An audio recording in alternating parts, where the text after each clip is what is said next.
Assalamualaikum warahmatullahi wabarakatuh. Bismillahirrahmanirrahim. Alhamdulillahi rabbil alamin. Wassalatu wassalamu ala rasulillahil amin wa ala alihi wa ashabihi ajma'in. Qala Allah ta'ala fi kitabihil karim. A'udzu billahi minasyaitonir rajim wa ma tas'aluhum alaihi min ajr. In huwa illa dzikrul lil alamin. Shadaqallahul azim. Terima kasih Al-Fadhil Ustaz Abdul Rashid, yang saya hormati Al-Fadhil Ustaz Muhammad Imran bin Ibrahim, Ustaz Guru Ustaz Fawaz, seterusnya tuan-tuan guru, asatizah yang saya hormati. Mudah-mudahan ya tuan-tuan semua diberkati, dirahmati oleh Allah Subhanahu wa taala. Mudah-mudahan program kita, ya, program pengkaderan fuqaha guru ta'mir JAKIM peringkat zon utara ini, kita semua diberkati, dirahmati oleh Allah Subhanahu wa taala. Kalau kita melihat di dalam surah Yusuf pada ayat yang ke-108, A'udzubillahi minasyaitonir rajim. Qul hazihi sabili ad'u ila Allah ala basiratin ana wa man ittaba'ani wa subhanallah wa ma ana minal musyrikin. Shadaqallahul azim. Dalam surah Yusuf ayat 108 Allah Ta'ala berfirman, Qul, katakanlah, wahai Muhammad, hazihi sabili, ini adalah jalanku. Ad'uni ilallah, dan aku dan orang yang mengikuti menyeru kepada jalan Allah. Ala basiratin ana wa man ittaba'ani, menyeru manusia umumnya kepada agama Allah dengan berdasarkan basiratin ala basiratin, dengan bukti yang jelas. Wa subhanallah wa ma ana minal musyrikin, dan aku menegaskan bahawa Maha Suci Allah daripada segala i'tikad dan perbuatan syirik, dan bukanlah aku daripada golongan yang mempersekutukan Allah. Jadi tuan-tuan yang saya hormati, di dalam ayat ini Allah Ta'ala memerintahkan Nabi Muhammad SAW mengucapkan satu perkataan. Hazihi sabili, ini adalah jalanku, ad'u ilallah, yang mana jalan ini aku menyeru manusia secara umumnya kepada Allah. Ala basirah, dan berdasarkan kepada bukti yang nyata. Ana wa man ittaba'ani, dengan bukti yang jelas. Dan siapa yang mengikut aku, siapa-siapa yang mengikut aku lepas ni. Wa subhanallah, maha suci Allah daripada segala perkara-perkara yang i'tiqad dan segala syirik. Wa ma ana minal musyrikin, dan aku bukanlah termasuk dalam golongan-golongan yang mempersekutukan Allah dengan sesuatu. Tuan-tuan yang saya hormati, di sini kita lihat bahawa apa yang Nabi SAW cakap itu, apa yang Nabi Muhammad bawa kepada kita, seru kepada kita, yang pertama kata Nabi, ad'u ilallah, pergi membawa dakwah ni pada jalan Allah. Kedua, ala basirah, berdasarkan kepada bukti-bukti yang jelas, yang confirm, jelasnya. Jadi dua benda ini yang kita lihat, yang saya nak sentuh pada bahagian yang pertama ini. Pertama, tugasan kita sebagai pendakwah. Pertama, menyeru manusia kepada jalan Allah. Jalan yang diredai oleh Allah. Jalan yang benar. Dan kedua, berdasarkan kepada bukti yang nyata, yang sahih, yang terang, yang jelas. Jadi dua benda inilah tuan-tuan yang perlu ada dalam apa yang kita sampaikan. Sebab itu kita sebagai pendakwah, kita kena mengetahui apa benda yang kita nak bawa. Apa tujuan kita nak bawa. Ke mana kita nak bawa. Dan dengan siapa sekarang kita berhadapan. Kerana dakwah itu berjalan dengan siapa yang kita sedang berhadapan. Dengan orang lain macam ni cara dia. Dengan orang ini, macam ini cara dia. Macam orang itu, ini pula cara dia. Dia tak boleh pukul rata sekali. Tetapi berdasarkan kepada yang kita sebutkan tadi, ala basiratin, berada pada jalan yang benar, penjelasan yang benar, pujahan yang benar. Tuan-tuan yang saya hormati, cabaran yang kita hadapi pada zaman sekarang ialah cabaran daripada media sosial. Walaupun kita mengajar dalam masjid, mungkin dalam 100 orang, 200 orang, 300 orang. Mungkin juga 10 orang pun ada. 10 orang pun ada. Tetapi tak semestinya 10, 100, 200, 300 yang duk dengar kuliah kita tu. Sekadar itu saja. Akan ada di luar sana orang yang akan menunggu, memetik apa yang kita cakap. Apa yang kita sampaikan.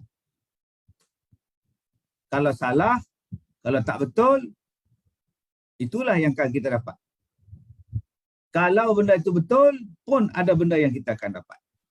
Sebab di luar sana, ada terlalu banyak platform yang orang gunakan. Dan platform-platform itu ada di tangan masing-masing.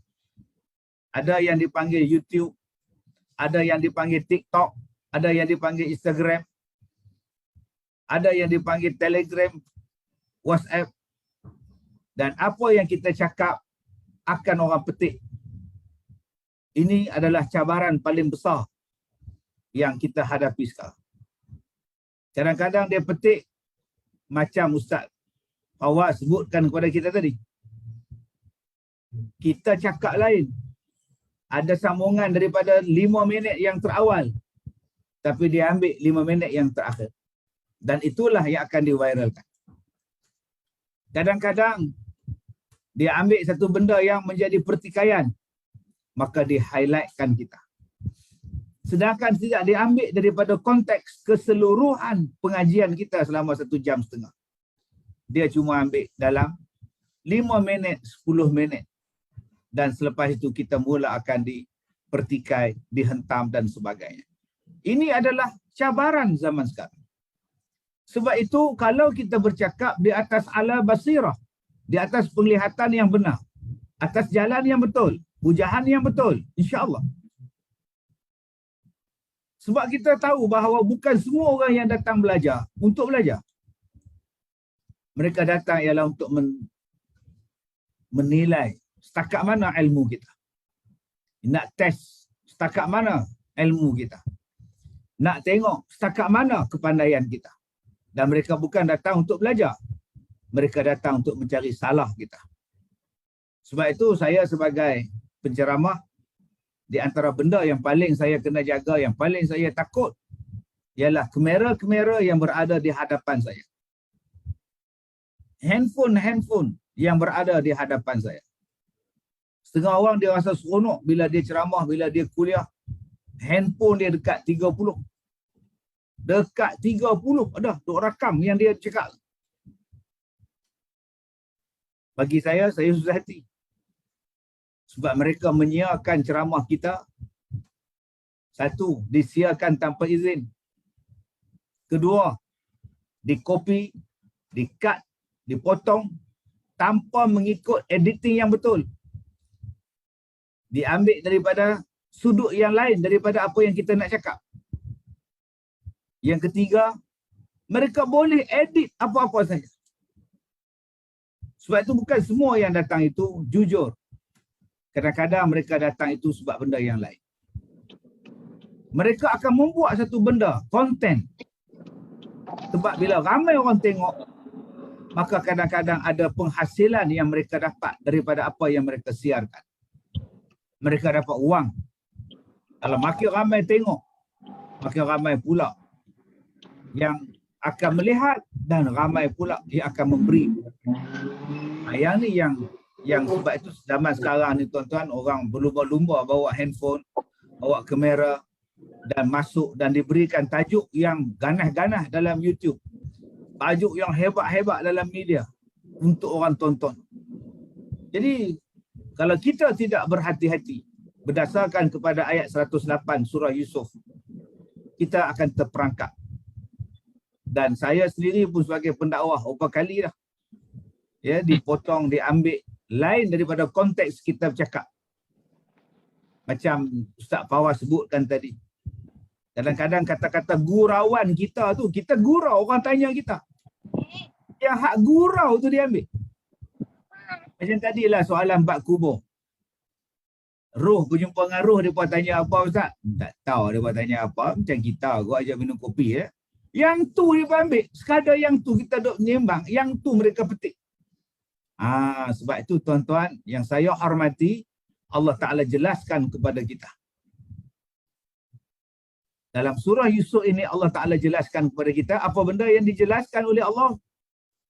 Pertama, Allah kata pada Nabi Muhammad, berdakwah kerana Allah. Kenapa berdakwah kerana Allah? Ni dia. Ni dia ni tuan-tuan. Ada yang kata penceramah macam saya ni penceramah selebriti.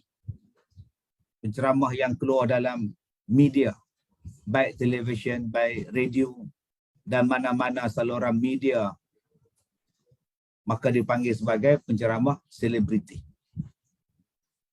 Tak apalah, saya pun tak tahu selebriti itu mengatang apa.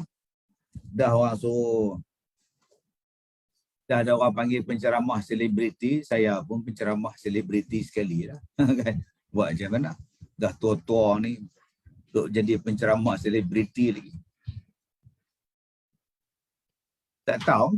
Dah ada orang panggil masuk TV, saya panggil. Sekarang muka saya pun tak apa kemas ni. Orang panggil masuk TV ni macam mana kata? Takkan nak kira bedak kot. Besok mu ada rakaman, lusa ada rakaman. Gamaknya bila masuk dalam TV ni orang panggil selebriti. Yang untuk mengajar di masjid orang panggil guru takmir ke mak. Tuan-tuan kalau nak rasa panggil ustaz selebriti masuk TV. Baik. Jadi bila sebut penceramah selebriti, penceramah media sosial, maka apa yang kita cakap lagi cepat orang ambil. Kadang-kadang orang akan petik kata-kata kita. Orang reporter, wartawan, orang media akan cari kita. Apa isu sekali pun cari kita. Semalam TV nak buat saya siaran 1 jam dengan saya tentang Android box. Saya kata menentang apa Android box ini, saya tak tahu apa Android box, saya tak tahu. Kebetulan pula hospital panggil saya buat rawatan, elok. Saya tak erti nak cakap. Sebab itu jalan paling selamat, kalau tak erti, cakap tak erti. Masalah kita ni, tak apa nak erti pun kita balon juga. Itu jadi masalah, terperangkap. Apa menentang Android box? Saya tak tahu. Tak pernah dengar. Kena buka pula. Oh, menentang ni. Oh, yang ni mufti kena jawab. Biar mufti dah jawab. Alhamdulillah, mufti wilayah Saibu Samahah wilayah dah jawab. Syukur. Jadi tuan-tuan yang saya hormati. Yang kedua, orang melihat sebagai pendakwa selebriti ni apa? Mereka tu cari makannya. Ni mereka mengajak ni dia cari makannya. Jadi kita nak tanya, cari makan tu lagu mana? Adakah pendapatan daripada selebriti masuk dalam TV ni cari duit? Sebab pemahaman kita ialah bila masuk TV je bayaran mahal. Sebab kita selalu membuat compare dengan artis. Dia bayangkan ustaz yang masuk TV ni macam artis. Kita tak dapat nafikan ada artis yang berlakon drama, satu setengah, satu babak RM150. Saya jumpa baru ni satu artis veteran, dia dapat RM200. Satu babak, satu episod RM200. Dia kata ni lah nilai saya sekarang ustaz berlakon dapat RM200. Dan ada pelakon yang berlakon satu episod RM7,000, RM8,000. Ada yang RM20,000. Begitu juga dengan penyanyi. 3 lagu dia balun, 35,000. Ada pengacara yang dipanggil untuk mengacarakan majlis, 35,000. 30,000 untuk jadi MC. Maka setengah orang dia tersilap dalam dia menilai ustaz-ustaz yang keluar dalam TV, dia pun bayar macam itu. Ini cabaran kita ni. Padahal yang realitinya jauh daripada itu. Macam mana tuan-tuan guru takmir, macam itulah kami pun lebih kurang. Cuma glamour je lebih. Tak ada apa. Yang kita nampak ialah dakwah. Kalau kami tak masuk dalam TikTok, kalau kami tak masuk dalam Facebook, kalau kami tak masuk dalam benda-benda ni, kalau tuan-tuan tak masuk, apa akan jadi? Bulan Ramadan yang lepas, saya jadi juri. Juri Maharaja Lawak. Lawak apa? Gemar lawak. Musikal, gemar lawak namanya. Saya jadi juri. Saya juri tetap. Ada Yusuf Aslam, ada Yusuf apa, ada Hattan, ada M. Nasir. Saya pula jadi juri. Bayangkan tuan-tuan, saya jadi juri gemar lawak. Apa kena mengena Ustaz Kazim jadi juri lawak? Bila pihak Astro call saya, dia kata, Ustaz, kami nak panggil Ustaz jadi juri. Boleh? Walaupun saya bukan pak lawak. Saya bukan artis lawak. Tapi saya terima. Sebab saya apa? Satu-satunya ustaz yang jadi juri. Berapa banyak dah program Maharaja Lawak. Ustaz tak pernah jadi juri. Saya terima. Pasal apa? Ud'u ilallah. Pasal apa? Pasal Nabi sebut, ad'u ilallah. Aku dakwah kerana Allah. Bila saya jadi juri saya, benda yang saya jelaskan. Bila ada satu pak lawak berpakaian telekung, memakai telekung. Saya kata, bang, kita nak gurau-gurau juga, tapi hukum kena jaga. Lelaki tidak boleh menyerupai perempuan. InsyaAllah minggu depan tak ada lagi benda ni. Semua artis, lepas kita tegur tu, semua ikut. Dan pada minggu keduanya, pihak penerbitan memanggil 2 ustaz daripada JAKIM untuk memantau program lawak mereka.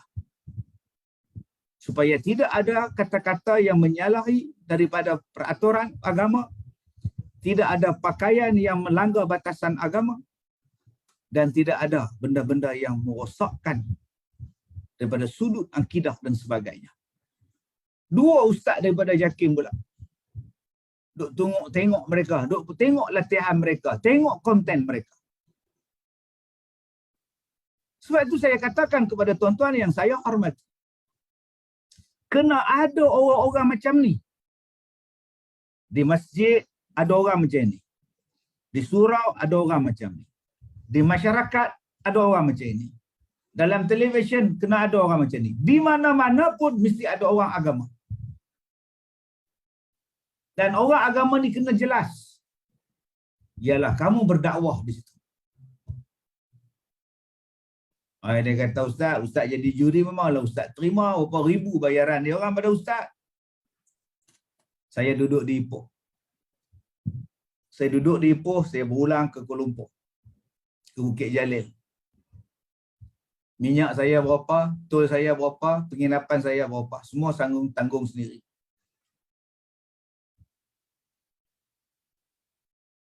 Tak lebih apa, banyak tu lah dapat. Tenaga, letih apa semua tak kira. Habis rakaman pukul 12.30 malam.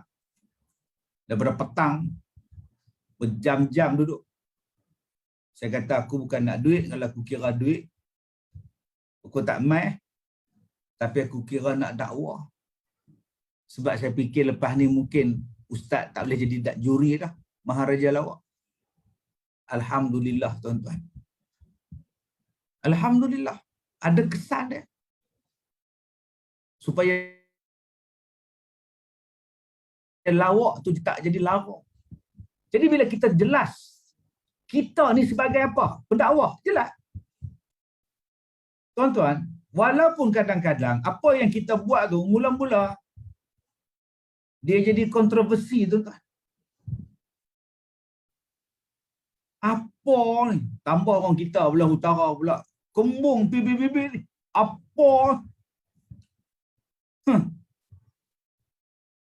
Tapi saya akan buat. Selagi mana benda tu tak mencanggah dengan syarak. Kisah dia macam ni, tuan-tuan. Kisah dia macam ni. Saya berempat. Kawan-kawan saya ada 3 orang. Kami ni dapat tiket free. Naik kapal krus Pulau Pinang, Langkawi, Phuket. Krus. Jadi kawan kata saya, Ustaz, jom kita naik kapal. Saya kata saya pun tak pernah naik krus lagi. Duk tengok kat Penang Port ada kru port yang besar kan. Boleh lah saya ambil cuti. Kami pun jenis bodohnya orang tak erti apa. Naik ke tu dia. Ada kolam renang atas kapal. Oi. Ustazah Mariam oi, ada kolam renang. Orang Cina, orang putih, India semuanya ada. Orang Arab pun ada. Hak bagi kepiah kami 4 orang. Piah putih. Hak kawan saya tu duk garu kepala hilang piah. Tak tahu dia sorok tak mana. Poket ke, poket seluar tak tahu.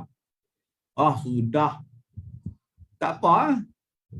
Duk dalam bilik. Saya dengan kawan saya 2 orang duduk dalam bilik. Kita nak buat apa ni? Sini bukan tempat kita ni. Silap main orang. Aduh. Tak apa Ustaz, pejam mata sudah. Petang tu pergi makan. Tu dia udang duduk berdiri. Macam mengantin. Punya banyak makan. Ya Allah. Banyak. Kita ambil sepinggan duduk atas sekali. Makan udang bakar lapar. Ada duduk menyanyi pun. Macam mana ni haji kita ni? Silap ni kita ni. Ingatkan menentang apa krus ni? Tak apa. Masuk dalam bilik semayang apa semua. Kapal pun jalan maghrib. Tak tahu nak buat apa. Duduk dalam bilik kita ni jenis bodoh. Tak tahu nak buat apa. Jom je kita keluar. Duduk tengok laut jalan. Sampai pukul 10. Sampai pukul 11. Tengah-tengah laut. Duduk atas kursi orang duduk tidur lah. Kursi duduk panjang orang duduk tidur tu. Saya pun duduk tengok langit.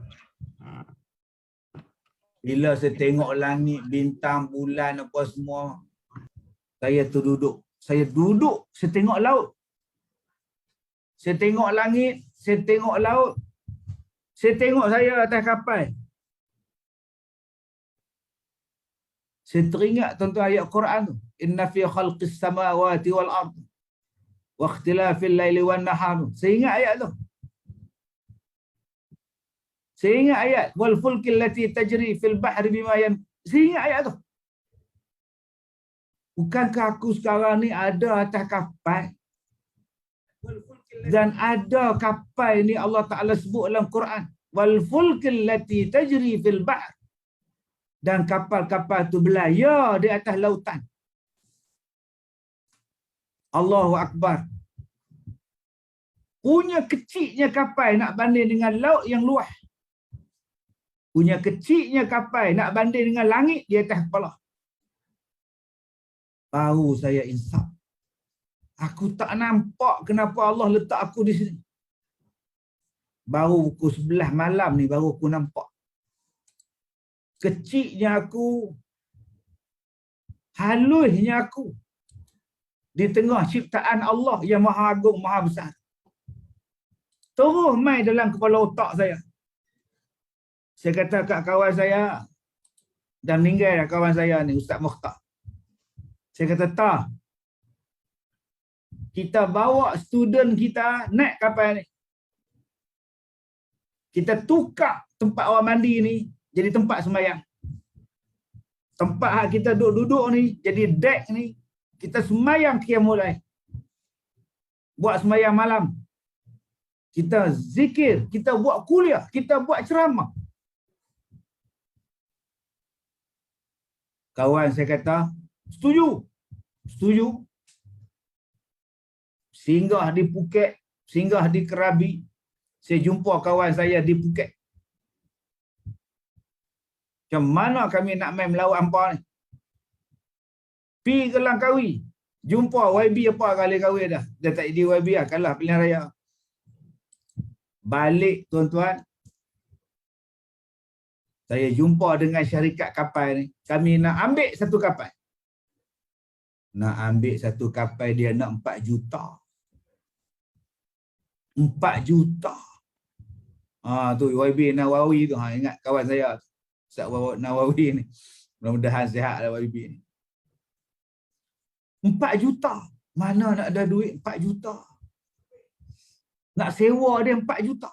Tak boleh. Bank kerap ni. Kita duit pun sesak hak-hak ni. Tak apa. Kita sewa bilik dari bilik demi bilik, kabin demi kabin. Kita bawa 1,700 orang. Tahun 2014. 1,700 orang. Subhanallah. Bila mesyuarat dengan syarikat,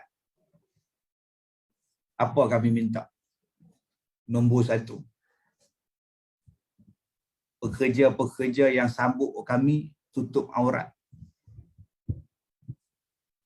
Pasal bila naik kapal tu, dia ada penyambut tetamu pakai seksi. Nak ajak ambil gambar, tadi saya pergi bayar RM20. Oh, tak boleh. Saya kata hak tu kena tutup aurat. Hak nak naik ni semua makji, pakji semua. Kek-piah semua. Betul tuan-tuan. Bila kami naik kapal mula-mula, yang nak ambil gambar selamat datang tu, semua tutup aurat. Pasal dia pakai topeng, patung. Tutup habis patung untuk gambar lagu tu, Mickey Mouse. Memang tutup habis aurat tu. Tak ada siapa buka. Kolam renang tutup. Nombor 2, saya nak kasino tu ditulis rombongan Ustaz Kazim dilarang masuk. Nombor 3, saya kata kami nak buat sembahyang berjemaah atas kapal. Kami nak jadikan auditorium tu tempat ceramah. Menung Turki Cina. Undi tak apalah, buatlah. Kami conquer kapal tu walaupun kami tak sewa. Sebab kita beli bilik-bilik dia. Itulah kali pertama tuan-tuan. Seluruh kapal tadi orang Islam naik. Dan yang paling saya tak dapat lupa, kerjasama daripada Majlis Agama Islam, Jabatan Agama Islam Pulau Pinang. Yang turun, yang naik di atas kapal, memastikan bahawa peralatan memasak, pinggan, mangkuk, sudip, garpu semua disamak terlebih dahulu. Terima kasih pada Majlis dan Jabatan Agama Pulau Pinang. Jasa anda cukup besar. Yang akhirnya kapal tadi, restoran dia dapat sijil halal dari JAKIM. Dan sebelum pandemik datang, COVID datang, saya buat program atas kapal. Kali terakhir, bukan dalam auditorium saya buat kuliah tentang sembahyang jamak dan qasar. Bukan dalam auditorium saya buat ceramah tentang tahsinul Quran, qiraatul Quran dalam kapal. Tapi saya buat dalam satu tempat yang luas dalam kapal. Cuma ada tiang-tiang saja. Bila saya duduk atas pentas 3 orang, saya tengok di situ ada plak. Di lantai tu ada plak. lantai sana ada pelak, sana ada pelak. Pelak apa banyak sangat ni kat lantai ni, pelak apa? Ketika budak kapal ni, pekerja kapal ni, budak Indonesia, dia letakkan air minuman, saya nak minum. Saya tanya dia, "Mas, banyak sangat pelak ini, pelak apa mas?" "Ya Ustaz, ini kasino." "Oh, atau mana pergi kasinonya?" "Sudah enggak ada. Bila Ustaz bawa orang datang naik kapal, kasinonya tutup. Sekarang kasinonya sudah ditukar menjadi dewan kuliah." Astaghfirullahalazim, alhamdulillah. Tidak ada lagi kasino atas kapal. Tutup. 2014, 2015, 16, 17, 18, 19. 6 tahun tuan-tuan, 6 tahun. Saya bersyukur. Masa mula-mula saya bawa kali yang pertama, asatizah hentam saya. Ustaz Kazim bawa orang naik kapal ada kasino. Ustaz Kazim bawa orang semayang atas kapal ada kolam renang, ada kasino. Ustaz-ustaz pun tiba saya. Saya kata saya tahu apa yang saya buat. Sebab saya pegang surah Yusuf ayat 108. Ad'u ilallah. Aku berdakwah kerana Allah. Ke jalan Allah. Tapi Ustaz bawa orang naik kapal, ada kasino. Saya jawab, kalau gitu hampa jangan pergi Genting. Di Genting tu ada kasino. Saya tak masuk kasino di Genting. Saya bawa anak saya main roller coaster. Saya tak bawa anak murid saya main kasino atas kapal. Saya bawa anak murid saya semayang atas kapal. Buat kuliah atas kapal. Perjuangan demi perjuangan, kita bersyukur. Orang nampak. Yang kedua, saya ajar pada orang yang bukan Islam, bahawa orang Islam juga mampu untuk berlayar atas kapal. Sebab waktu mula-mula saya nak bawa tu tuan-tuan, soalan yang dia tanya, ada ini mahal tau. Itu soalan dia. Seolah-olah kita tak ada duit. Yang ketiga, matlamat saya, untuk kita jadi elok, makanan halal. Walaupun kita tak naik, tapi kita dapat pensijilan halal. Maknanya siapa-siapa naik pun orang Islam, halal restoran tu. Yang keempatnya, judi tidak ada lagi. Atas kapal tu. Dikhaskan untuk kita belayar. Tapi sayang tuan-tuan, pandemik COVID-19 ini menjadikan tak ada lah kapal tu. Dihantar balik ke Sweden. Sayang tuan-tuan. Dan pelayaran terakhir saya itu, saya dibawa berjumpa dengan pilot dia. Saya bawa jumpa sebab kapten dia nak jumpa saya. 4 orang kapten, seorang perempuan. 3 lelaki. Dia pun ucap terima kasih. Dia kata, sebab saya lah dengan izin Allah memperkenalkan orang Islam. Dan dia pun kenal orang Islam. Dia sendiri rasa macam mana pagi-pagi dia tengok orang Islam Qiyamul Lail. Pukul 3 pagi. Dia tak pernah tengok, dia kata. Orang Islam sembahyang subuh. Pagi-pagi dia tak pernah tengok. Selama 6 tahun. Dia kata baru dia kenal Islam. Itulah pertemuan saya dengan mereka. Sebelum mereka balik ke negara mereka. Awal-awal saya jumpa mereka, kali terakhir pun saya jumpa mereka. Jadi tuan-tuan yang saya hormati. Sebab itu, bila kita sebut tentang dakwah, kena jelas betul tuan-tuan. Di mana tempat kita duduk, pastikan kita pegang hazihi sabili ad'u ilallah.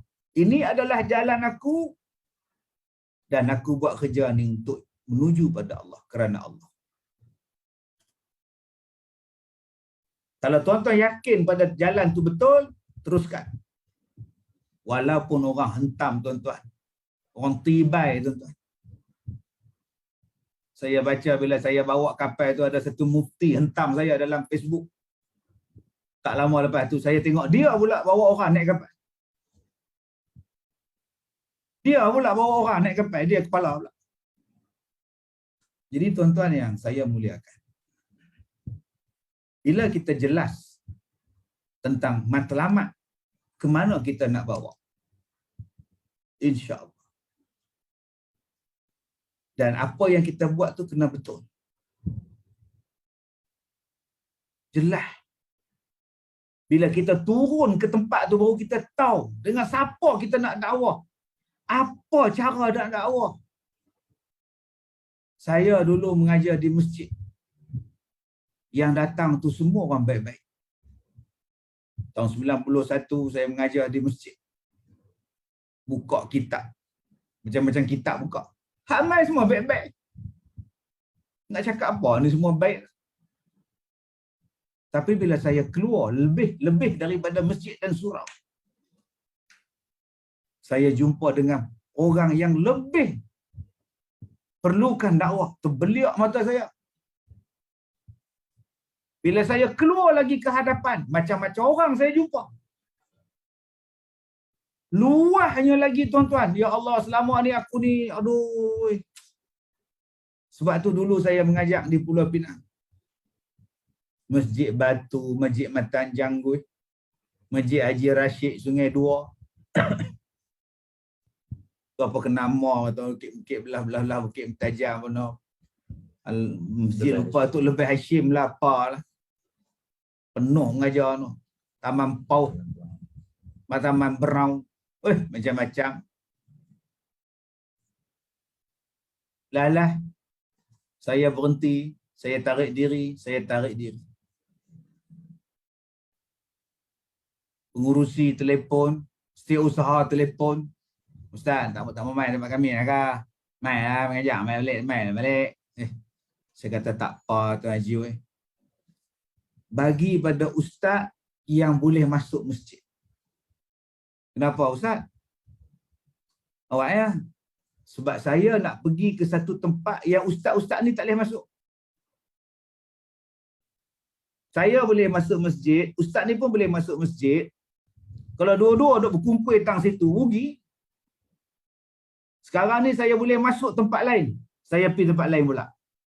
Ustaz yang mengajar di masjid ni, mengajar di masjid. Kalau dia boleh pergi tempat lain, dia pula pergi tempat lain. Hak lain pula ganti masjid tu. Saya nak pergi tempat lain pula Tuan Haji. Tak ada di masjid surau pun tak apalah. Saya nak pergi tempat lain pula. Platform lain pula. Yalah Ustaz, glamour lah ni. Bukan glamour je. Bila saya pergi tempat lain, saya jumpa audien lain. Saya jumpa pula masyarakat yang lain. Masyarakat yang tak pergi masjid, masyarakat yang tak pergi surau, masyarakat yang tak mengaji, masyarakat yang tak tahu apa. Dan setakat ni saya rasa saya boleh masuk. The right man on the right job, the right man on the right place. Saya nak pergi. Maka banyaklah masjid-masjid saya tak mengajar. Saya tak buat kuliah bulanan. Saya kata minta ustaz-ustaz lain buat. Saya ada misi lain pula. Sebab dalam pemikiran saya tahu. Maka bila saya pergi keluar, banyak benda tuan-tuan yang kita jumpa. Kita jumpa pondan. Kita jumpa orang anti hadis. Kita jumpa orang yang tak percaya agama. Kita jumpa dengan orang yang tak erti agama. Kita jumpa dengan orang yang nak mengaji tapi tak tahu tang mana. Dan kita buat. Kita luaskan skop. Jadi kalau kita semua berada di tempat-tempat ini, saya rasa tuan-tuan, dakwah kita, seruan dakwah kita lebih luas, lebih mudah. Lebih lagi masuk. Tapi bila kita duduk di situ, orang akan mula mengata pada kita, yalah dia tak mau main masjid dah. Masjid banyak berapa? Sana lebih Lebih tu tak mana Tuan Haji? Mahbang kat saya. Risiko saya sepanjang 30 tahun saya duduk berdakwah. Apa risiko dia hak lain daripada orang duduk di tengah ni? Ada orang tengah. Hampa nak panggil Ustaz Kazim. Aku boleh panggil. Dia panggil, kita pun tengok tarikh, boleh. Dia picah dekat YB 20,000. Ustaz Kazim minta 20,000. Dia bagi kita 1,200, hak 18,000 dia balon. Yang tu banyak tuan-tuan. Cukup jahat puak-puak ni. Puak-puak ni yang hak kata ni, ustaz-ustaz ni. Saya pergi ceramah di Selangor hari tu. Saya seronok tempat ceramah tu. Saya seronok. Start pukul 9 lepas isyak. Saya seronok orang masjid. Saya seronok orang buat. Ramai ni di perkarangan masjid. Seronok saya. Saya lajak sampai 2,5 jam ceramah. Tak sedar. Pukul 11.30 baru habis. Mereka pun tak habis. Habis ceramah saya balik. Besoknya, mereka telefon. PA saya. Betul ke Ustaz Kazim minta lagi 2,000? Pasal apa? Pasal semalam 2,5 jam lebih overtime. Tak ada lah. Ni ada ni orang ni cakap, dia kata Ustaz Kazim minta 2,000 lebih. Siapa dia? Ni orang hadut kira lah. Siapa dia orang kira tu? Bukan masjid kira ke? Tak lah, dia yang bawa lah. Kami nak kena bayar kat dia 2,000. Dia kata Ustaz minta. Astaghfirullahalazim. Jenis ni tuan-tuan. Sebab tu pihak masjid ke penganjur ke kena direct dengan ustaz tu. Jangan ada orang tengah. Orang tengah ni yang duk makak ni tuan-tuan, yang jadi tepi tengah pada orang. Busuk nama orang. Padahal kita ni tak pernah letak bayaran. Nak bagi Eropah bayar. Tak bagi sudah. Saya punya konsep senang. Bagi ambil. Tak bagi sudah. Balik. Bagi tak cukup. Jemput lagi. Tak mau main lah. Muzabah. Hidup kita senang. Tapi adanya orang-orang tengah ni tuan-tuan, yang membusukkan kita. Tambah kita pula jenis lurus bendui punya. Ikut je. Siapa pun bagi je. Itu yang saya pergi satu negeri tu, dia cas saya sampai 25,000. Bila saya balik ke Semenanjung, bila masa pula aku minta 25,000. Rupanya dia makak tuan-tuan. Macam tu sekali hampa cari duit atas kerja orang dakwah. Yang busuk nama orang dakwah. Tuan-tuan yang saya hormati.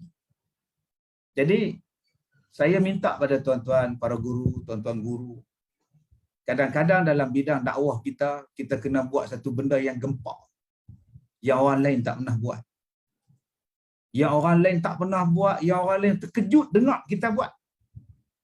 Buat selagi mana tak bercanggah dengan syarak dan hukum negara. Dan itulah yang saya cuba buat dan pernah buat dan telah buat. Orang tak pernah buat pondok di tengah-tengah bandaraya Ipoh. Di tengah-tengah bandar, pusat bandar ada pondok. Kita buat. Orang terkejut. Apa ni? Sekarang semua nak buat pondok di tengah-tengah bandar. Di wilayah ada, di Kuala Lumpur ada. Tengah-tengah bandaraya ada pondok. Berselera orang buat. Cuba kita buat. Dalam kita mendidik anak-anak kita, mendidik anak bangsa kita, mendidik jemaah kita, buat satu benda yang orang tak pernah tengok, orang tak pernah lagi, tiba-tiba kita buat. Dan dia menjadikan kegemparan pada masyarakat. Dan selepas itu, orang pakat terima dan orang jadi seronok. Macam tadi saya sebutkan, kita buat kapal. Sampai tabung haji, mai jumpa saya. Malah ada orang yang mai jumpa saya, dia kata, Ustaz, kita buat umrah naik kapal boleh tak? Saya kata, tak apa, naik kapal, aku naik petrobak. Naik petrobak cepat ambil lagi, nampak naik kapal. Kita ubah apa? Pulang apa? Aku suka apa? Tapi kita kena buat benda-benda ni. Tahun awal-awal saya masuk dalam TV1. Dalam forum perdana. Saya duk tengok ahli-ahli panel dia bercakap. Tuan-tuan guru, banyak dah almarhum dah. Ramai dah tak ada. Alim, kita dengar tu sejuk hati. Saya duk tengok, insya-Allah saya kata, Satu hari nanti aku nak masuk forum ni. Satu hari insya-Allah mudah-mudahan Allah bukakan dorongan, dimudahkan. Satu hari penerbit dia telefon saya. Dia kata, Ustaz, saya ni Zul Hanafiah, penerbit forum. Kami nak jemput Ustaz. Boleh tak Ustaz masuk? InsyaAllah boleh. Itulah kali pertama saya masuk forum perdana. Buat rakaman di Masjid Taman Meru di Ipoh. Masjid Muttaqin. First time.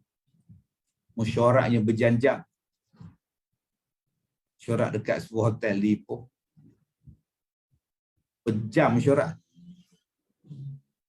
Nak rakaman sekejap. Dan bila saya masuk masa itu, saya berforum dengan Ketua Pengarah Pendidikan Malaysia bersama almarhum Tuan Guru Mufti Sahibul Samah Tan Sri. Dan pertama kali buat masuk forum, benda yang saya buat yang tak pernah ahli panel lain buat selama ini. Saya menyanyi dalam forum perdana. Bila time saya bercakap, saya menyanyi. Saya masih ingat lagi tuan-tuan, kameraman tengah duk fokus saya tu. Bila saya menyanyi tu, dia boleh tengok saya tu. Dia tinggal kamera tu tengok.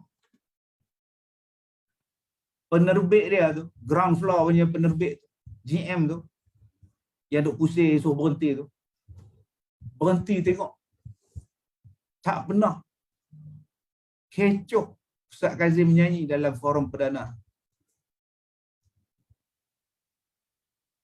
Malam tu daripada berapa puluh ribu like, naik pada berapa puluh ribu lagi. Tak pernah. Orang kata apa ni menyanyi ni Ustaz ni. Sekarang semua Ustaz menyanyi. Dengan guru takmir pun nyanyi juga sama. Ustaz Tirmizi Hamid pun nyanyi apa.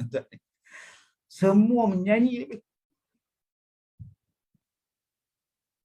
Kita tarik anak muda mai. Kita tarik orang yang bila tengok cerita agama dia ubah channel lain. Sekarang dia tak ubah channel lain. Dia nak tengok forum. Dia nak dengar ceramah agama. Kalau dulu dia bila ada ya program ceramah, dia tengok ke sana, dia tengok sini, tak mau tengok dah. Sekarang lepas sekali saya keluar forum, Astro panggil saya kalau dah jodoh.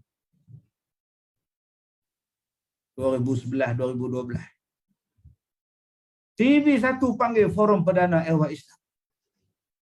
TV3 panggil Al-Kuliah, tanyalah Ustaz. Astro panggil lagi.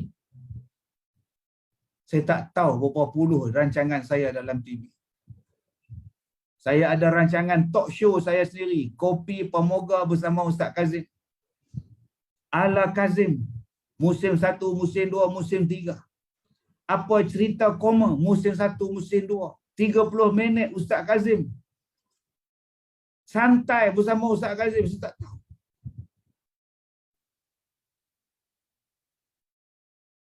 Sebab saya buat satu benda yang orang lain tak pernah buat.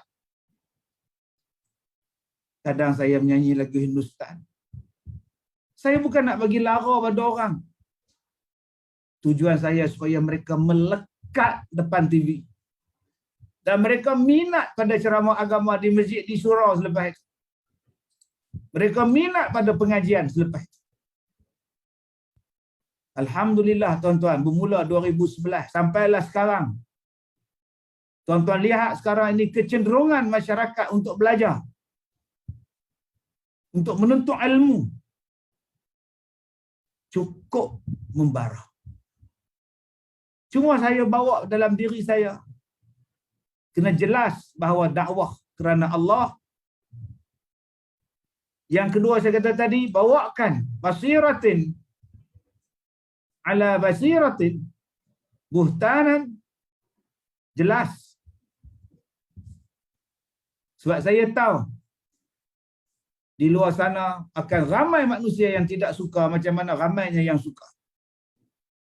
Mereka akan petik apa saja kesilapan, kesalahan yang kita sengaja atau tak sengaja. Yang kita gurau atau kita tak gurau. Yang ni kena berhati-hati. Tujuan dia ialah untuk menjatuhkan kita. Banyak kes. Cerita roti jala.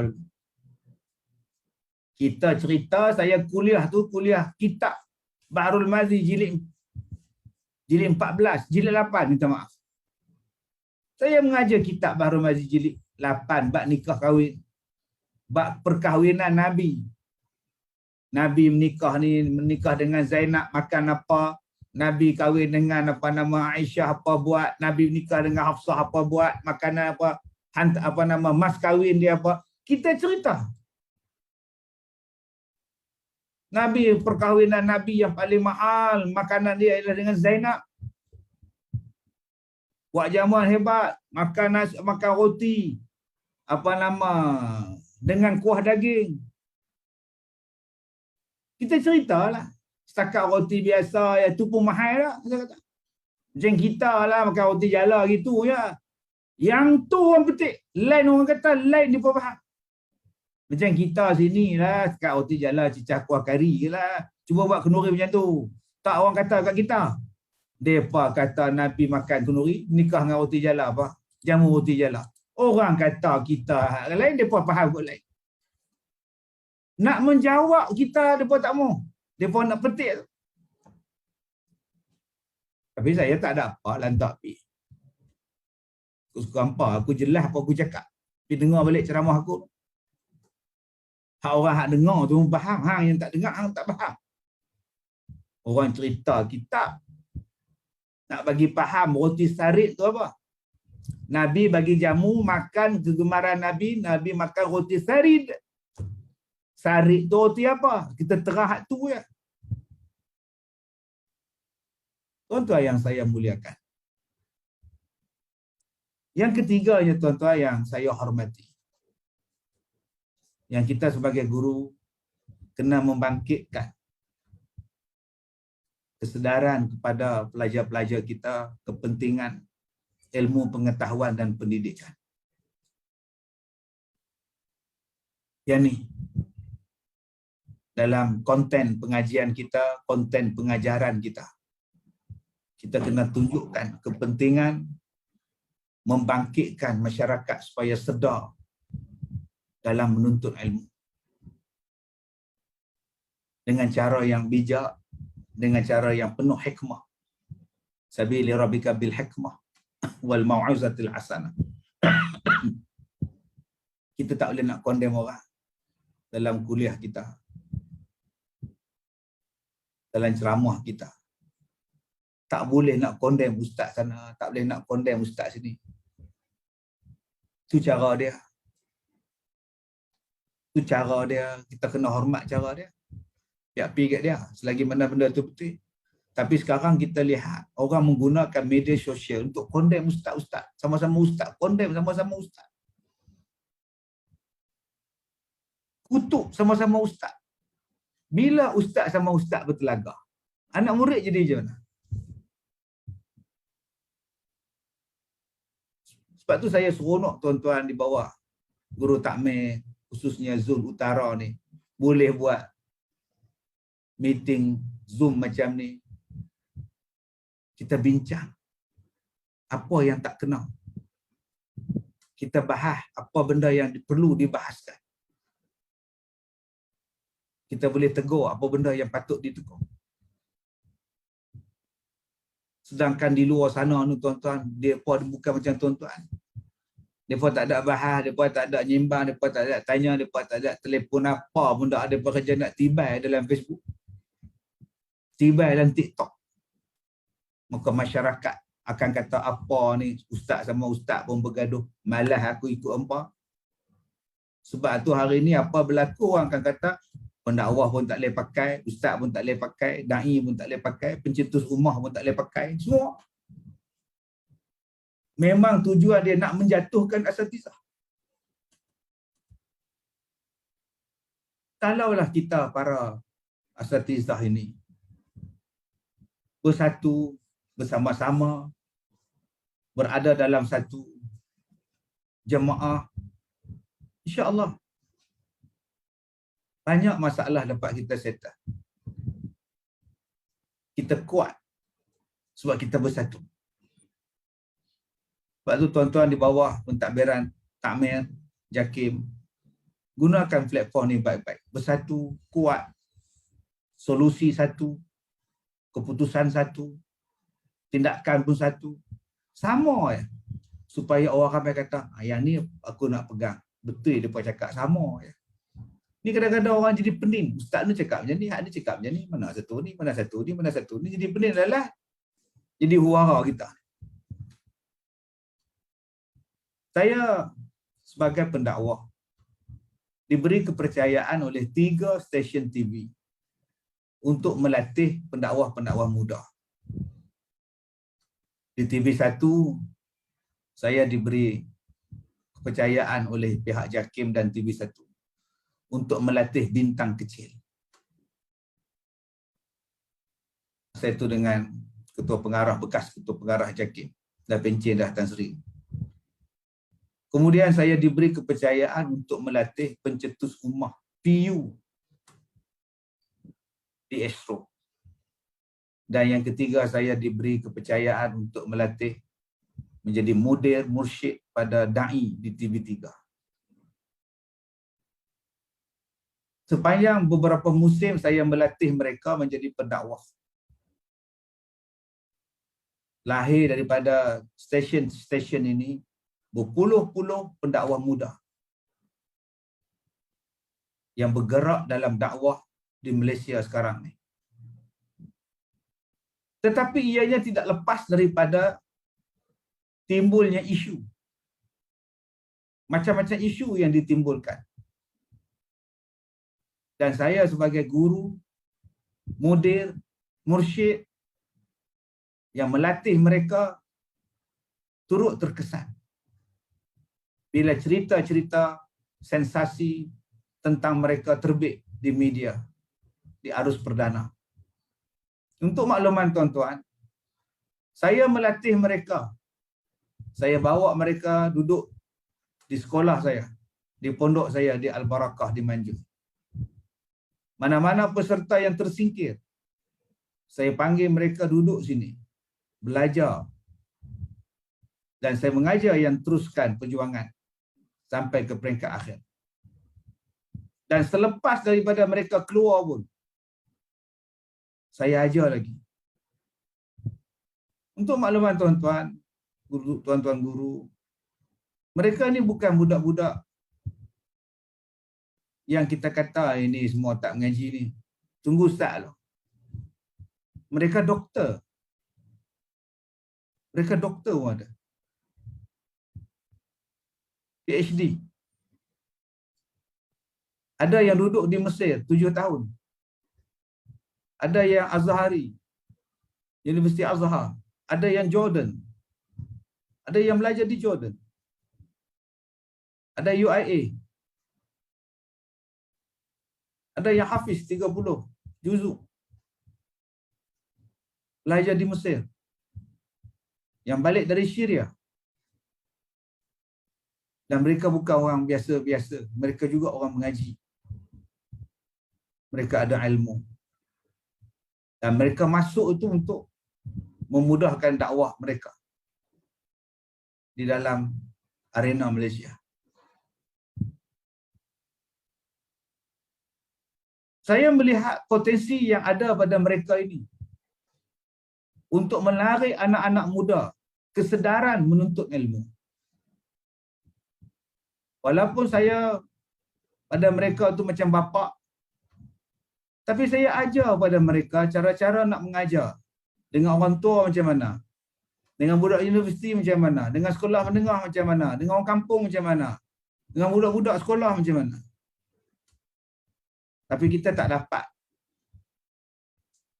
nak kawal di luar sebab ada yang jadi penyanyi, ada jadi pelakon dan sebagainya. Tapi kadang-kadang kita tidak adil. Belum apa-apa lagi cerita dah di-highlightkan. Ini risiko kita duduk di dalam bidang dakwah. Tetapi saya melihat daripada satu sudut, mereka berada di mana-mana sekarang. Ada satu pelajar saya nama dia Piyu Amin. Sekarang berada di Turki. Menghantarkan misi bantuan kepada pelarian Syria. Juga, ya, saya lihat kepada ustaz yang lain yang berada dalam televisyen, yang berada di mana-mana sahaja dalam bidang komersial. Ada yang jadi duta, ada yang jadi pengetua sekolah, ada yang buka kolej tahfiz. Dia berkembang dengan cepat sekali. Jadi tuan-tuan yang saya muliakan, saya juga mengharap pada tuan-tuan guru agar dapat kita bekalkan, latih kepada generasi akan datang, anak-anak muda. Kerana mereka inilah yang akan menarik orang yang sezaman dengan mereka. Latih, ajarkan pengalaman, curahkan pengalaman pada mereka. Saya ada 5 orang anak. Saya tak tahu mana satu anak saya nak jadi macam saya. Tak sulung perempuan dah menikah habis nak ikut lelaki dia. Yang nombor 2 duduk kat USAS, tak habis lagi ijazah. Tak tahu dah boleh ganti saya ke tak. Tak 2 lagi perempuan. Tapi kalau kita ada orang lain yang boleh sambung kita punya dakwah kita. Kalaulah kita boleh tarik 2-3 anak muda di kampung kita jadi anak murid kita. Hang sambung pula lepas. Macam tuan-tuan guru kita buat pada kita dulu. Macam tuan guru kita buat pada kita. Dia duduk panggil kita, ikut dia, bawa kasut dia, bawa beg dia, bawa kitab dia. Yang ni yang duduk sambung ustaz. Banyak tuan-tuan guru tu dia bukan buat apa pun, dia ikut tuan guru dia. Jadi driver dia, jadi tukang buat kitab. Tapi bila tuan guru dia tak ada, dia sambung. Yang pelapis ni kena ada. Mengikut zaman peredaran kita sekarang. Jadi bila kita menarik minat orang untuk belajar, insya-Allah tuan-tuan. Dan yang terakhirnya, sebelum kita buka pada sesi perbincangan kita, pembentukan akhlak yang saya nak sentuh. Kita sebagai asatizah, kita sebagai guru, akhlak yang main peranan dalam apa yang kita, walaupun kadang-kadang kita ni mengajar betul, tapi kalau akhlak tak apa nak betul, orang tengok akhlak. Kalau kita berhujah dengan orang kita betul, tapi dalam penghujahan akhlak kita lemah, kalah kita. Sebab di luar sana orang mencari kelemahan, di luar sana orang mencari simpati. Dia salah, dia tak betul, tapi dia cari simpati orang, lama-lama dia betul. Macam kes Bondan tu, sekarang dia cari simpati orang, satu dunia dia cari simpati. Dia cari simpati di Amerika, cari simpati di Australia, cari simpati di England. Orang semua pakai kesian kat dia. Padahal dia salah. Dia tak betul. Agama kata salah tindakan dia. Kita nak nasihat dia, mai bincang, mai kita. Tak mau dia lari. Lepas lari dia tuduh kita pula, buat nu lah, pegang dia lah, rabah dia lah, apa. Dan tiap-tiap hari dia cakap dia betul, dia betul, dia betul, dia betul. Tiap-tiap hari dia cakap ini hak aku, hak aku, hak aku, hak aku. Orang sana salah, rabah dia lah, tangkap dia lah, rabah lah, apa lah, apa semua. Sekarang saya tengok tuan-tuan, netizen pakai duk sokong dia. Pasal apa? Pasal dia cari simpati. Dia tarik simpati orang. Orang highlight dia pula seolah-olah dia teraniaya. Sebab itu dalam apa yang kita buat, akhlak di antara salah satu penyebab untuk menarik orang menyukai majlis ilmu, mencintai ilmu, menghormati, ialah budaya akhlak kita. Kalau kita tak berhati-hati di dalam penyampaian kita, menggunakan bahasa yang kesat, kata-kata yang kesat, tindakan yang tak betul, pakaian yang tidak cermat, cara minum air tu pun tak cermat, orang akan nilai. Kita kena tengok Imam Syafi'i minum air macam mana waktu dia mengajar orang. Ada yang dah minum air, dia langgar dengan betul-betul dalam masjid. Dengan betul dia langgar, ngak. Siap bunyi pula. Tang situ ya orang tengok, ai semen. Habis. Sebab tu saya cakap pada budak-budak saya, kita ni orang muda, bila ceramah jangan sebut aku dalam kuliah. Ni aku nak habaq kat hangpa ni. Kalau kita umur 70 tak apa. Tapi kalau kita umur 30, 40, aku tu depan tu ada Tok Wan, ada Tok Cek, Tok Ngah, Tok Lang, Pak Long. Ni aku nak habaq kat hangpa. Tak sesuai guna aku. Gunakan saya. Bahasa. Jangan panggil hampa. Kita orang muda, jangan panggil hampa. Tuan-tuan. Jangan panggil bini.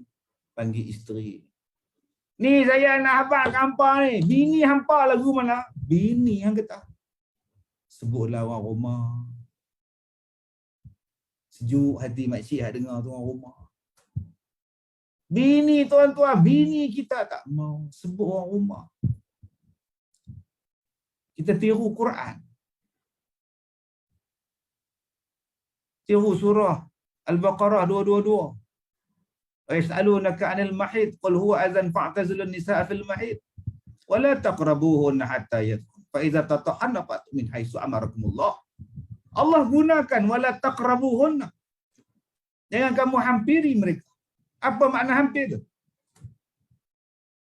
Setengah orang kata tak ada dekat duk jauh-jauh. Bukan. Makna hampir tu apa? Kita dah belajar semua. Begitu halus bahasa yang Allah guna dalam Quran. Allah tak gunakan perkataan inilah itulah. Allah guna jangan dekat, jangan hampiri. Bila dah bersih, hampirilah dengan jalan yang baik, yang kamu suka. Bahasanya nak cakap bahasa tubuh badan seorang suami isteri. Tapi bahasa yang Allah pakai bahasa yang cukup cantik. Allah tak guna punggung, Allah guna perkataan belakang. Kalaulah bahasa dalam Quran begitu cantik, halus, seni dia, maka kenapa kita tidak meniru bahasa halus seni kita di dalam penyampaian dakwah kita? Ini yang saya katakan tadi, pembentukan akhlak tadi. Bila kita sebagai guru berakhlak, cantik punya akhlak, maka insya-Allah akan ada orang-orang yang belajar di hadapan kita itu juga akan meniru kecantikan akhlak kita. Alhamdulillah, saya suka membawa satu trend dalam apa yang saya buat. Hari ni saya pakai baju bunga-bunga rimau. Jangan tengok rimau ni. Tengok collar. Ni collar saya ni. Ini trend saya cuba buat. Apa dia trend? Setiap collar saya warna brown. Setiap collar saya buat ni warna coklat. Semua baju saya semua warna ni. Dah ada 2 syarikat baju datang jumpa saya. Kami akan terbitkan baju Ustaz. Semua collar macam ni. Trend macam ni. Nak tarik orang. 2 syarikat baju datang. Nak bincang. Tuan-tuan yang saya muliakan. Saya tanya Pak saya, apa hampa nampak pelik? Ini biasa baju saya lagu ni. Dia tertrend. Kita nak perkenalkan baju yang kemas, baju yang segak, orang suka pakai. Nampak bersih, nampak kemas, nampak teratur. Macam mana kita buat trend kepiah Bukit Tajam ni? InsyaAllah kebanyakan guru takmir ni semua pakai kepiah Bukit Tajam. Bukan bohong lah. InsyaAllah kalau tak kata 100%, mungkin 70% guru takmir ni duk pakai Bukit Tajam. Berapa puluh tahun dah Haji Patah. Berapa puluh tahun dah pergi Haji Patah. Saya pakai pun dah 30, tuan-tuan lagi mau 60 tahun, 50 tahun. Pasal apa? Pasal trend dia buat tu kemah, bersih. Dia punya jahitan dia bersih, kemah. Mai hak belah siam buat mai ke? Bila mai belah-belah sana belah, basuh-basuh kecut. Pergi jemuk-jemuk. Mai pakai petang tu, awak je kecil pula dah ni. Rupa dia kecut pula dah. Duk pakai pergi Hakim Tajam lagu tu. Lah ni kalau pergi Pekan Rabu tak tahu berapa puluh. Mau ratus apa. Tapi tetap orang beli. 120 cik lah mahal lah. Ha? Dulu saya beli 35. Dulu lah tak boleh lah. Beli. Pasal apa? Pasal kita tahu kualiti dia, kekemasan dia, kesedapan pakai dia. Kita rasa selesa. Metak atas meja waktu mengajar tak jadi apa. Setengah rupiah tak atas meja, dia melenduk bawah. Nak tarik pula dah. Tapi yang ni insya-Allah begitulah bandingan dia tuan-tuan. Kalau kita buat kekemasan yang ada pada diri kita. Cantik. Termasuklah akhlak tadi. Bila kita nak mengajar tu. Tahu dah muka surat berapa. Maknanya ada homework, kemas. Ada huraian dia, kemas. Ada dalil dia, kemas. Sebab ada setengah orang bila nak mengajar, dia pula tanya anak murid dia.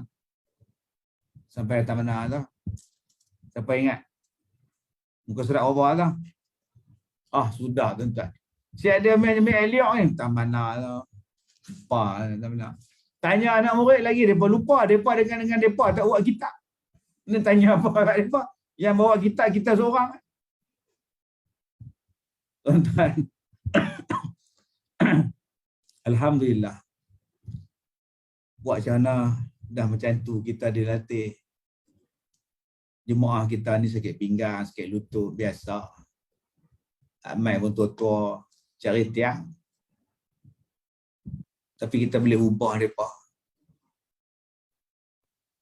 Saya tiap-tiap kali nak mengajar kalau di surau masjid, saya photostat. Nak suruh mereka beli kitab, duit tak ada. Tak apa, photostat. Pembantu saya akan ada. Mana dia pengajian hari ni. Tiap-tiap kali mengaji, photostat. Lah saya duk buat. Buat kat Sungai Tapah. Buat kat Tambun. Bagi. Sebab kita tahu. Yang kedua, kita pakat dengan kawan-kawan kita. Beli kitab. Tak di masjid. Bila kita mengajar, bagi. Habis mengajar, kumpul balik, tak. Supaya semua orang ada kitab. Bila kita bagi kitab Jawi, dia tolak. Tak boleh baca Jawi. Oh, kita ambil balik. Jangan bagi kat dia, dia koyak. Bulan depan, kita cari hak Rumi. Translate Rumi bagi kat dia. Agak-agak dia tolak. Dia tolak juga. Spek tak bawa. Ha, nampak sangat ni buta huruf ke apa. Saya pergi pasar minggu lagi ke beli spek hadut jual RM2 satu. Sampai tahap tu tuan-tuan kita nak ubah. Supaya dia menarik minat. Tak boleh Jawi tak apa. Aku bagi Rumi kan. Yang penting hang baca kitab. Dan saya sebagai pendakwah sama macam tuan-tuan, nak selamat zaman sekarang, baca kitab. Ada sandaran. Nombor 2, nak selamat. Kalau orang tanya, kalau tak tahu, jawab tak tahu. Tapi tanya hal lain, saya tak alim bab ni. Selamat. Yang ketiga, nak selamat, tolong jaga akhlak. Di luar, di dalam, di mana-mana pun. Sebab hari ni zaman viral. Zaman viral. Bukan masalah 2 dos, tak 2 dos vaksin. Tapi daripada dulu saya takkan lepak di kedai makan. Daripada dulu saya tak lepak di kedai makan. Orang paling susah saya cari saya di kedai makan, di restoran. Takkan jumpa. Kalau jumpa tu bertuah. Sebab saya jadikan diri saya ni satu benda yang susah orang nak jumpa. Dan mereka boleh jumpa dalam masjid waktu pengajian. Maka ramailah orang datang. Saya sebenarnya saya belajar benda ni dengan seorang pelakon. Nama dia Allahyarham Datuk Ahmad Mahmud. Orang dia segak. Ahmad Mahmud ni, hang jebat cerita hang tua. Orang hanya jumpa dia dalam filem. Tengok dalam filem, orang tengok dia. Tapi nama kata nak duduk lepak-lepak mana-mana orang tak jumpa dia. Jadi bila dia buat filem, ramai orang tengok.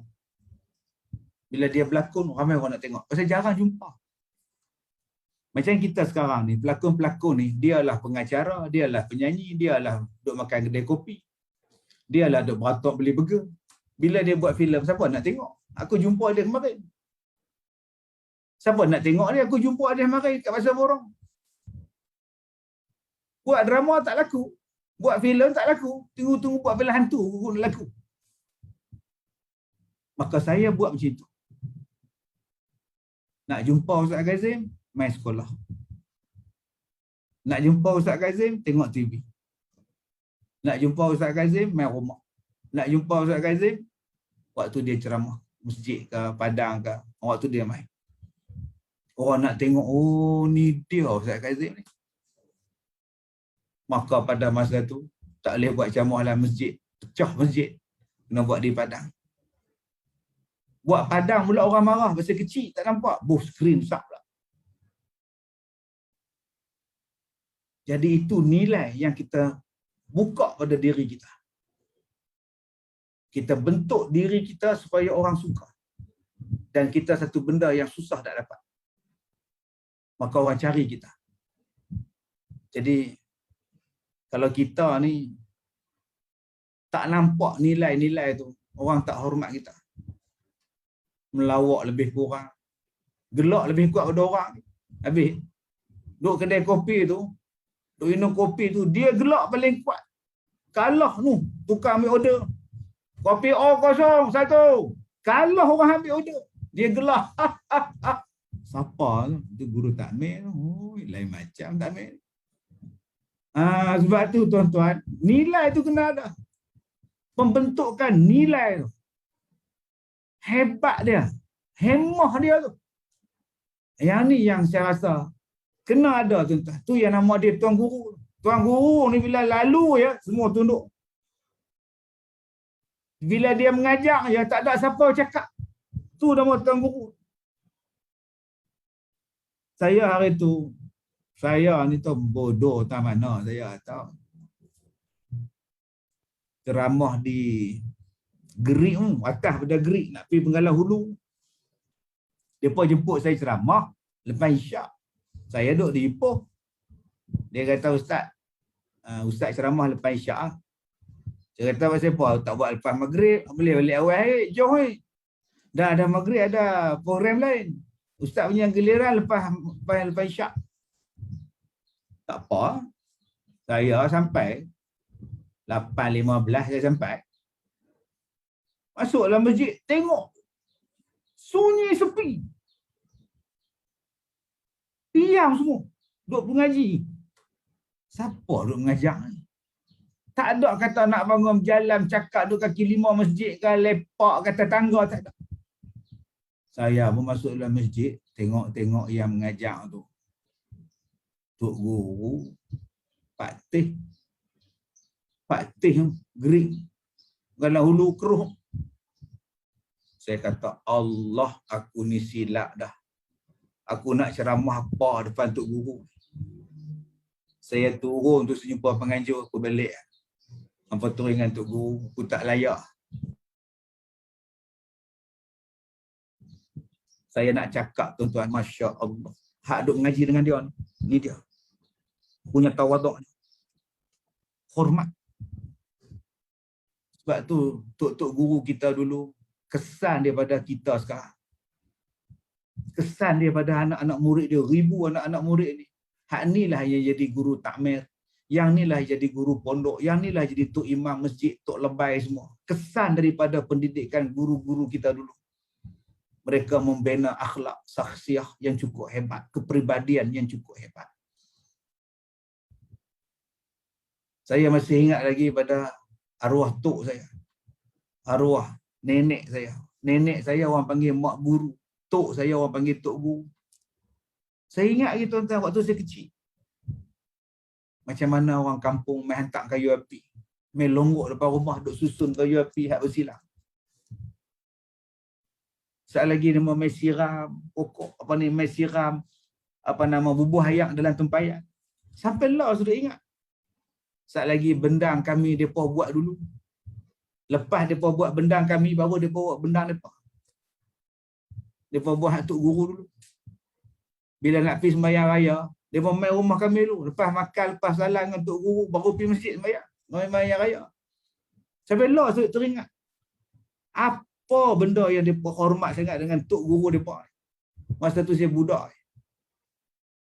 Jadi tuan-tuan, yang ni yang kita kena ada. Bila mereka nak kenuri, tanya. Bila tarikh sesuai. Nak Minang, mereka suruh kita jadi wakil. Nak tetap tarikh pun mereka tanya kita. Tarikh bila sesuai.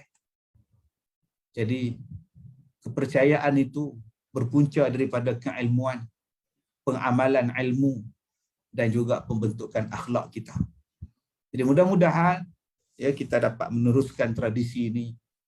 Dan insya-Allah minat orang, kecenderungan orang untuk menuntut ilmu akan terus dengan usaha tuan-tuan.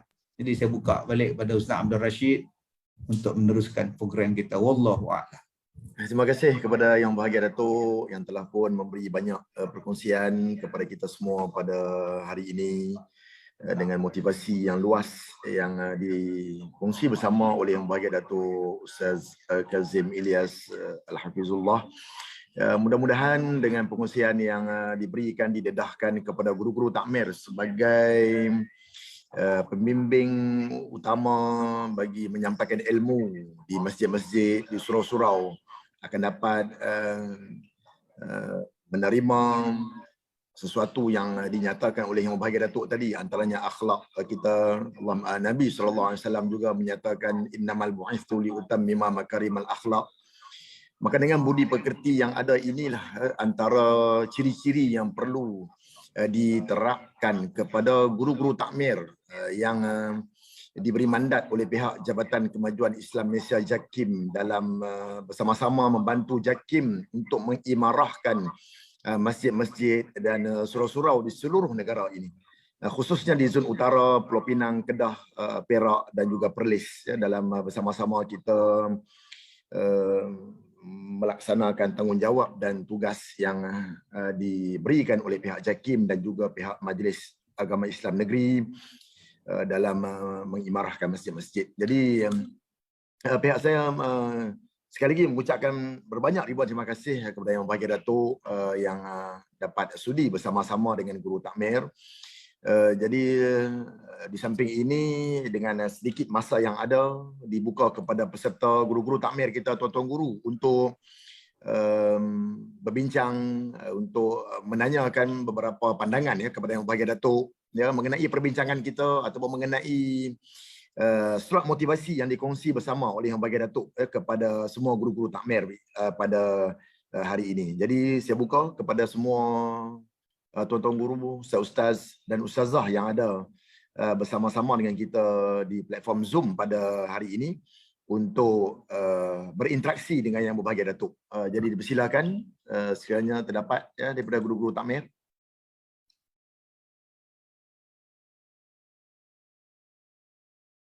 Silakan yang bagi Datuk bersedia untuk berkongsi dengan tuan-tuan guru semua.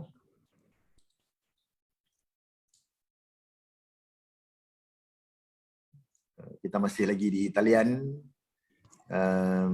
dengan sedikit masa yang ada. Ya, silakan. Siapa dia tu?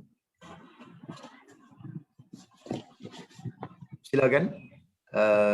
Nama Ustaz? Saya nama Syuaib Bahari. Ya, Ustaz. Ya, Assalamualaikum warahmatullahi wabarakatuh. Di mutakhir ini Ustaz, yang bagi Datuk. Ya. Kita selalu duduk tengok dalam apa ni Facebook kan. Kena dengan macam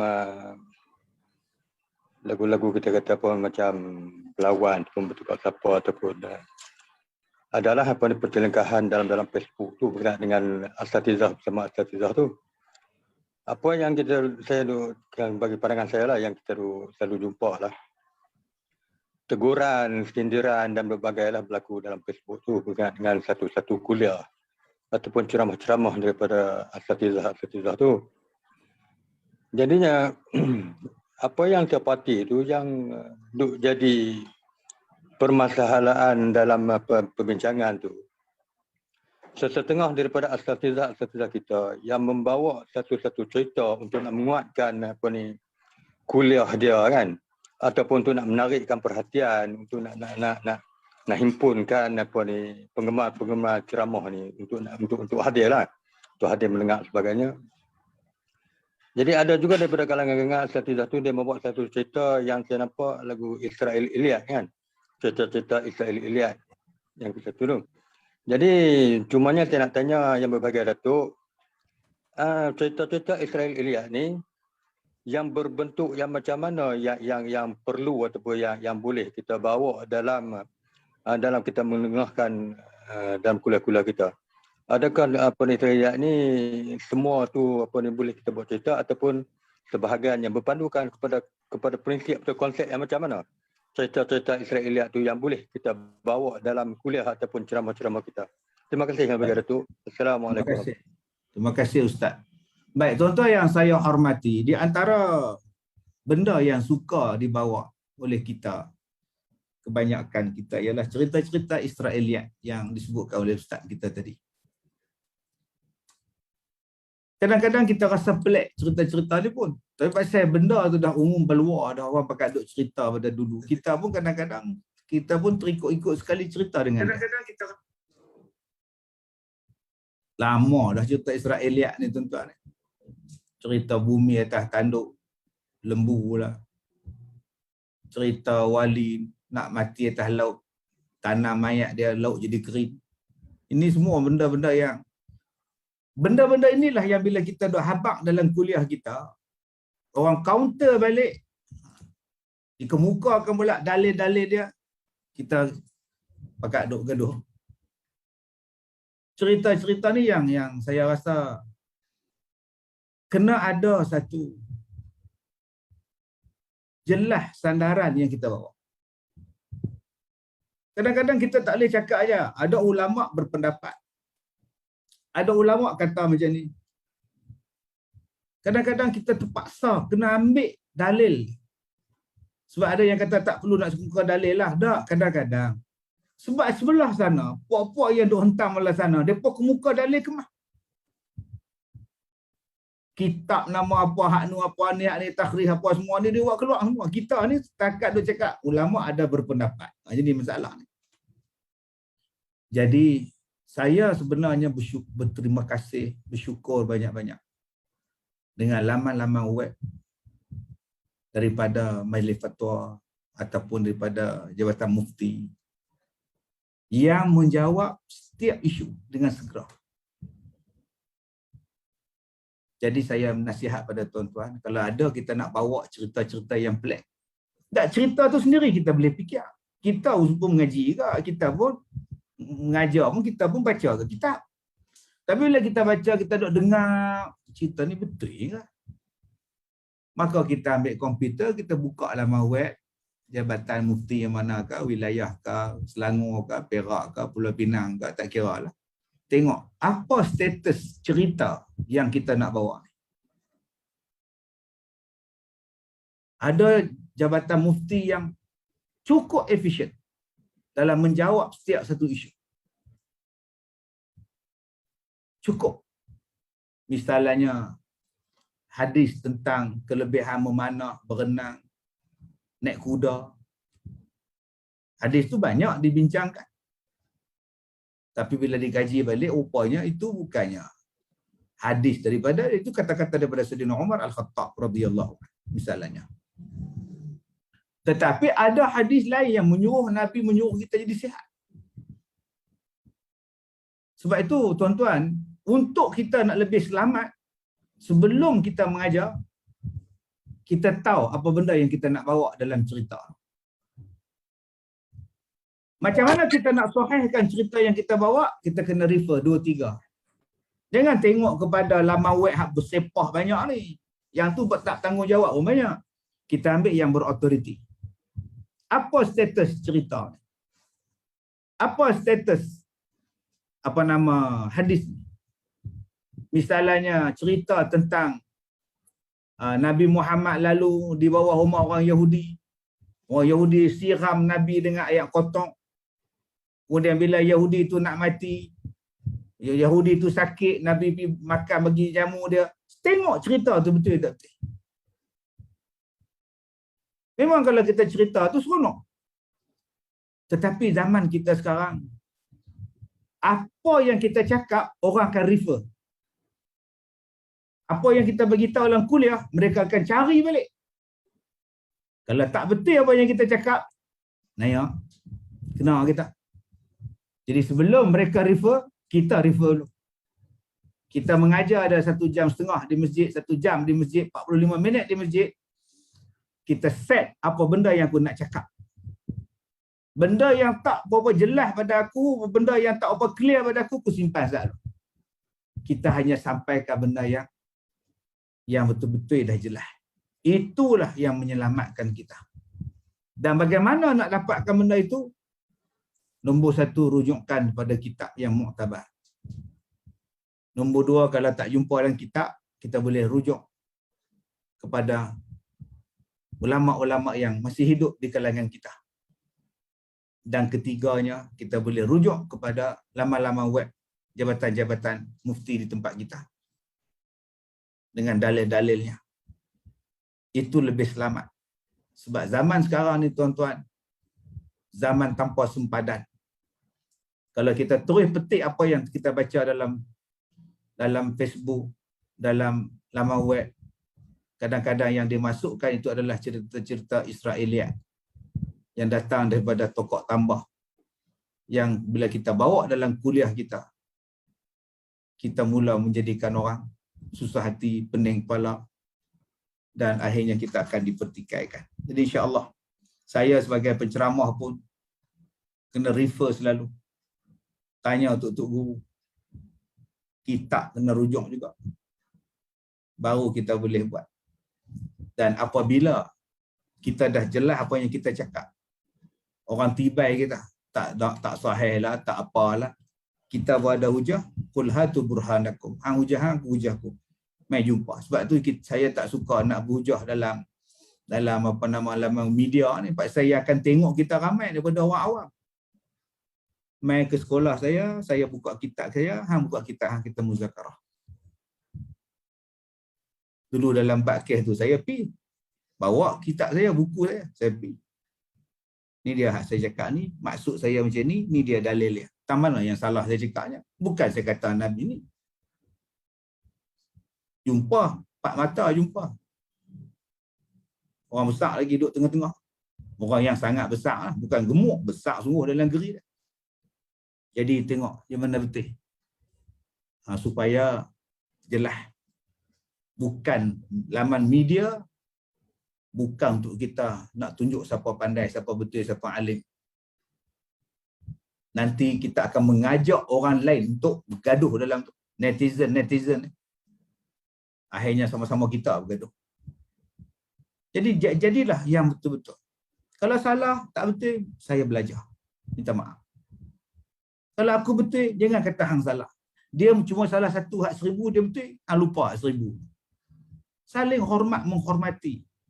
barulah cantik kita para asatidzah. Jadi sebab tu saya seronok tuan-tuan dengan tuan-tuan guru, khususnya guru-guru takmir ni. Tuan-tuan bukanlah orang yang aktif bermain di media sosial. Tuan-tuan betul-betul mengajar. Tuan-tuan betul-betul baca ikut kitab. Bagi orang faham fiqh, tasawuf, tauhid. Saya kagum, saya rasa hormat pada tuan-tuan guru takmir. Tak pernah jemu. Tak pernah lugu. Ngajak orang. Macam kami ni, saya ni, duk cakap dalam Facebook. Cakap saja. Gaduh dalam Facebook. Gaduh dalam TikTok. Orang-orang macam saya ni gamaknya yang bagi masyarakat gaduh. Jadi, tuan-tuan teruskanlah usaha yang tuan-tuan buat ni. Yang duk didik masyarakat. Di segenap kampung, taman, tempat. Jadi, insya-Allah kita sama-sama lah berjuang. Saya dengan cara saya, medium saya, tuan-tuan dengan medium tuan-tuan. Kita tarik semua orang untuk mencintai ilmu, untuk beramal. Mudah-mudahan Allah rahmati kita. Wallahu a'lam. Terima kasih kepada Yang Berkata Datuk.